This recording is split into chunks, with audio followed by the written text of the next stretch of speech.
started on a journey towards learning Native spirituality back, I guess, in the early 80s, late 70s, early 80s. I fasted at the burial mound first, and at the burial mound, my teaching there was, when I was there, I decided one day after taking the chainsaw that I had there for cutting wood, it smelled so gas, I put it in my trunk of my car, and I walked along this old road because I saw an eagle up in the sky. I thought it was an eagle back then. Wasn't very many eagles in New Brunswick. And it was going through the clouds, and something told me, if you want to be sure about it, I want to take a closer look. When I looked up, I saw this great big eagle sitting there, and it was majestic, looking at me just like that. I was so surprised to see that eagle sitting just over there, and I had nothing else to say but a bald eagle, a baktawa, and it echoed all the way. You could hear it, bald eagle, bald eagle, bald eagle. And when I did that, the eagle flew off and just kind of like just opened its wings, and the wind picked him up like a Harrier plane there and dove down. So I ran over there real quick and was looking around. There were all these birds flying around, crows and seagulls and fish hawks. And I said, where did that eagle go? I thought that. And as soon as I did, this crow came tumbling down and swooped up. And when he swooped up, the eagle was sitting on a branch that was sticking out of the gravel pile there and started flying. I saw it as it was climbing. It was climbing and climbing. As he took off low, he was climbing, climbing. Then he turned around. He made a big turn and he started coming back towards me. As it was coming towards me, it was still climbing, climbing, climbing. And I'm standing there, I was kind of like frozen as I'm watching it fly right towards me. And I thought he was going to attack me or something because he's coming directly towards me. But I froze and I was watching it, and it flew right over my head. And I swear, if I reached up like that, I could have grabbed it. It was that low. And I could hear his wings whoosh, whoosh, like that, right? And I turned around as I watched it flying up over the tree line. And there was this crow that was following him, that one that swooped down probably was following him, went right inside his wings, and they were flying together like that. And I looked and I said, they're due east. They're going due east. And there's a message there, I thought, for that. And they disappeared over the tree line. I went back to my lodge. And when I got to my lodge, I sat there. I was really, really inspired by this little incident. When I kind of drifted off to sleep, I saw this image, like a light shining really bright, like a sunlight. And a silhouette of an Indian man standing in front and walking in front there, and he had like his bag with a pipe in it and stuff, his ceremonial bag, and he raised it up and said, you have to do a ceremony here, and this is the way it has to be done. And he raised it up like that with his pipe, and all of a sudden, when he did that, somebody or something, or at least I thought something, hit the top of that lodge as hard as could and shouted, but it was a woman's voice, which is strange, and it just went ah! Like that, and I jumped up, and as I sat up like that, I was surprised. I opened the door, I looked around, see if anybody's throwing rocks or laughing in the bushes or whatever, playing a trick on me or something, right? And, to the point where I even said, hello, anybody out there? There's nobody there. I heard squirrels and birds chirping and stuff in the middle of the woods. So this experience right there, it's kind of like, to me, it was like an awakening. And so I sat down in my lodge.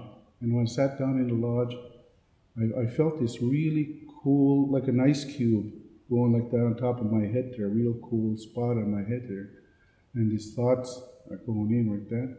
And I closed my eyes, and I could see all these faces of people, different age groups of people, old people, young people, but Native people from all over, people even from South America, people from down, like the Kachina people, the Navajo, the Hopis, and the Apaches, all different Native people. I could see their faces, and their faces are all coming like that. And I could hear somebody saying to me, you're going to travel, you're going to go out west, and you're going to meet a lot of people. There is where you will learn, and what you have to know. So the spirits were telling me that this is what I have to do. And so from there, I had to go out west. I met an elder from Obima, Alberta. His name was Albert Lightning. His spirit name was Buffalo Child. The first time he invited me was just before that one at his house, was at the world's largest indigenous gathering in Regina, Saskatchewan. I believe it was 1980. And they had Aboriginal people from all around the world there. They were dancing in with all of their regalia and showing their culture and who they are as a people. That really touched me. I said, can't wait to see when you come to the Mi'kmaq. But when they came to the Mi'kmaq, there was nothing there. And they had over 2,000 people dancing in. 2,000 people that were dancing in from all the different tribes and states in Canada, right? And it was amazing. They had 42 drums. Now, when I saw the children dancing in, this is what really touched my heart right there when I saw the kids. Albert Lightning called us up to those people that he knew, that he associated with already in New Brunswick, and some from Nova Scotia too. We all decided to go in a caravan and head out west. Actually, before we went there, we went somewhere else.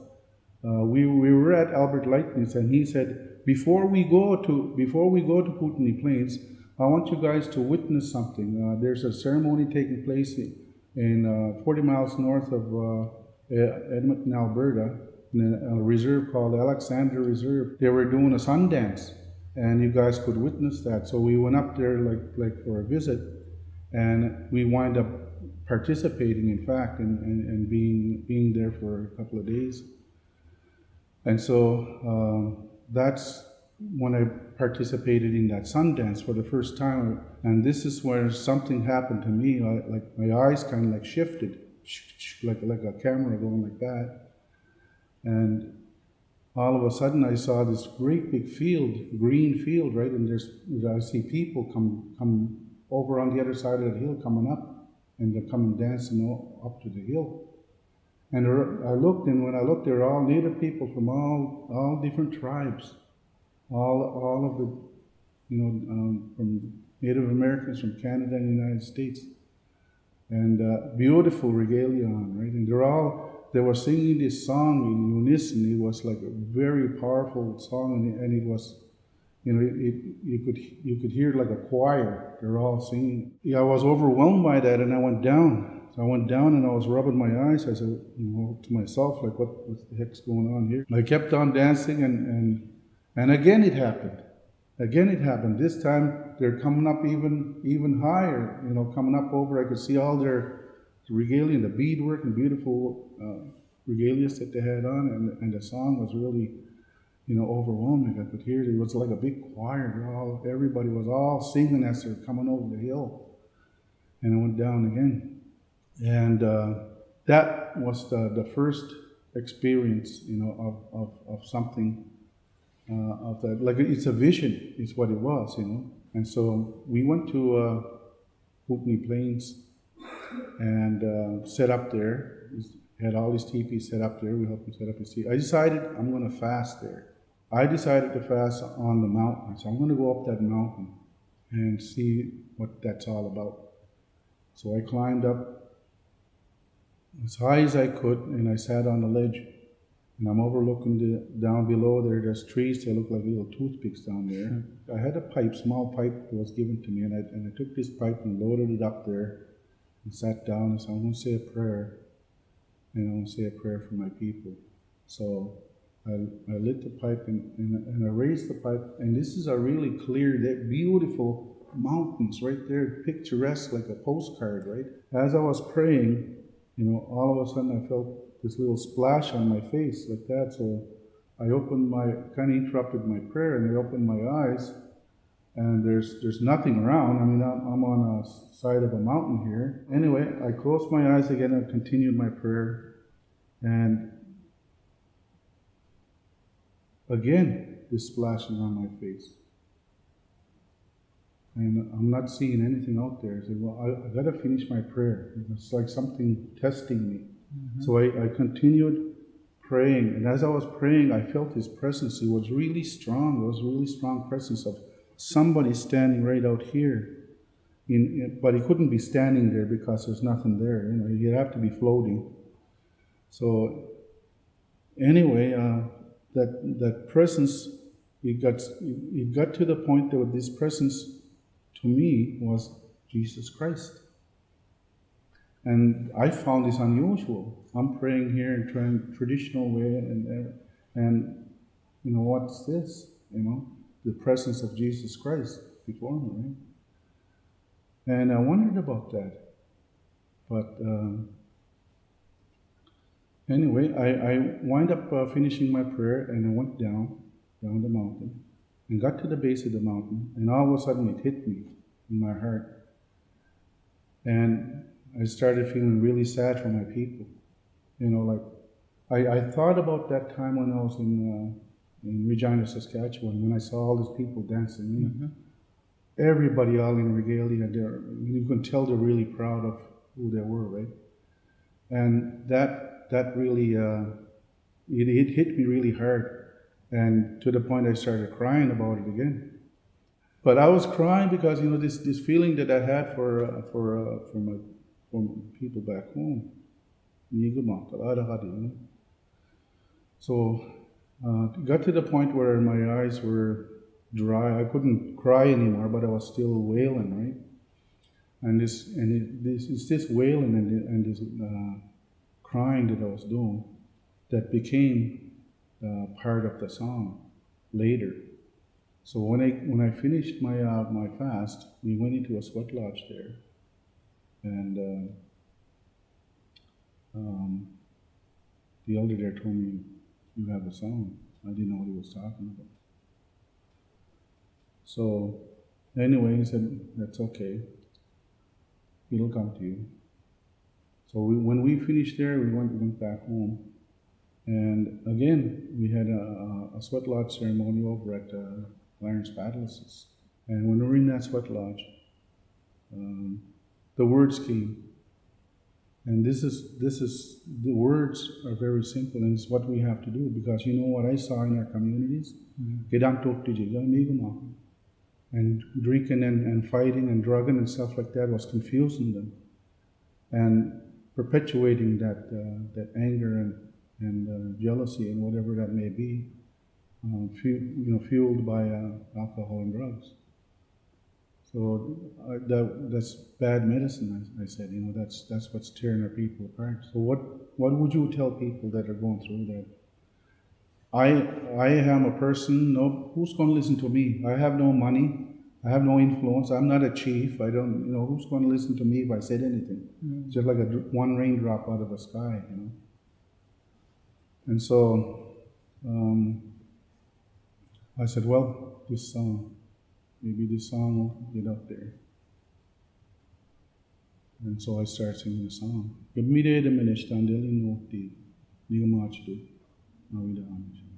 Let us honor the people that we are, the people that has come together. Let us honor our ancestry, where we come from. Let us help one another. Let's help one another in the manner that the Creator has given us as a people in this world. And the chant, of course,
Very well done. Very well done.